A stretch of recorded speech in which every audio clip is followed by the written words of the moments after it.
সোনা, তোকে একটা কথা জিজ্ঞাসা করব। হ্যাঁ, জিজ্ঞাসা কর। আহ, যদিও লোকের মুখেই শোনা। লোকের মুখে শোনা তো কি হয়েছে, বল। বলছি, তোর দাদু অনেক বছর আগে অফিস থেকে 10,000 টাকা চুরি করার জন্য জেল খেটেছিল।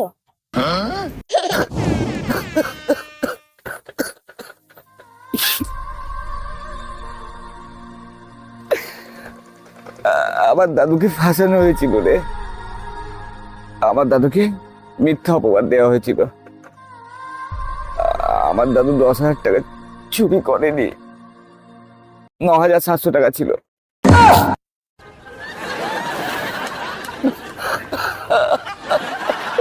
দাদু, যেখানে থেকে ভালো থেকো দাদু।